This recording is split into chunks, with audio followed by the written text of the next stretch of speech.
السلام عليكم ورحمة الله وبركاته. أخباركم إيه؟ يا رب تكونوا بخير وكل سنة وانتم طيبين بمناسبة المدارس. إن شاء الله هنعمل مع بعض أكلة سهلة وسريعة وجميلة جدا وكلنا بنحبها، وهي الكبدة الإسكندراني. نقول المقادير. معايا كيلو إلا ربع كبدة بلدي. طبعا الكبدة دي هتقولوا هي مغسولة ولا مش مغسولة. لا، الكبدة البلدي اللي بتيجي من عند الجزار ما بتتغسلش. انت بتجيبيها من عند جزار مثلا انت ضمناه وضمن النظافة بتاعته، فهتجيبيها حتة على بعضها، وبتيجي طبعا عندك في مكان نظيف بتقطعيها، وقبل ما تقطعيها بتمسحيها بس كده وخلاص. وانت كده كده بتتبليها بالخل والليمون، لكن لو كبدة طبعا تانية اكيد هتتغسل. بس الكبده البلدي يستحسن ويفضل طبعا انها ما تتغسلش، لان بتنزلي كل الفوائد اللي فيها وبتتهري وما بتستحملش. ومعايا فلفل مقطع، طبعا اللي عايز حراق يحط حراق برضو، ده فلفل رومي على فلفل اللي هو بيبقى حامي. ومعايا 10 فصوص توم مفرومين. معايا 4 معالق ليمون، ومعلقتين خل.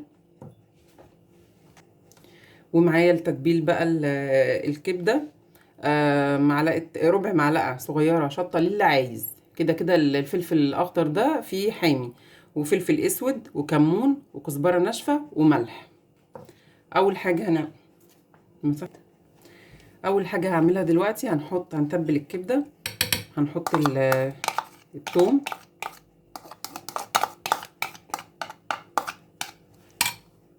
وهنحط برضو البهارات كلها، الفلفل والكمون والكزبرة الناشفة والملح، رشرشها كده. وهنحط الليمون، وهنحط الخل، وهنقلبها. دلوقتي انا قلبتها في التتبيله او في التوابل بتاعتها. دلوقتي هحط زيت على النار في صينيه او حاجه هتطبخي فيها، بس يكون الزيت يعني يفضل ان هو يكون كتير شويه عشان الكبده تستوي كويس وما نديهاش فرصه انها تنزل السوائل بتاعتها. انا دلوقتي حاطه زيت يسخن، وهو فعلا سخن. انا دلوقتي هحط الكبده عليه.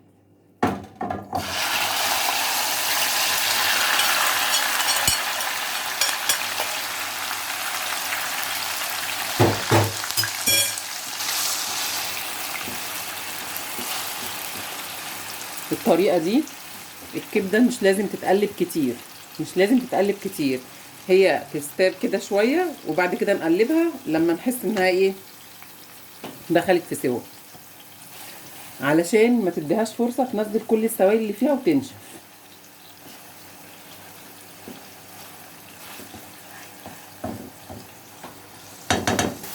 نقلبها تقليبه بسيطه جدا وبالراحه.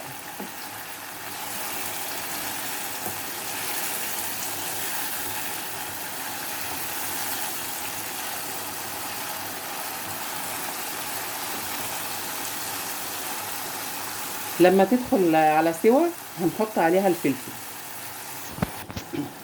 ودلوقتي الكبده دخلت في سوا خلاص.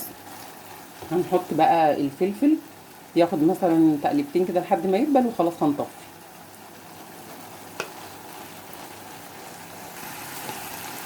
انا بحب احط معاها معلقه هريسه تديها طعم جميل. اللي عاوز، اللي مش عاوز خلاص، هي كده خلاص، هي كده تمام، مش محتاجه اي حاجه. ودلوقتي هطفي عليها. ودلوقتي دي كانت وصفتنا النهارده للكبده الاسكندراني، ويا رب تنال اعجابكم. ولو عجبتكم الوصفه اعملوا لايك وشير واشتراك في القناه عشان يوصلكم كل جديد من فيديوهاتي. والسلام عليكم ورحمه الله وبركاته.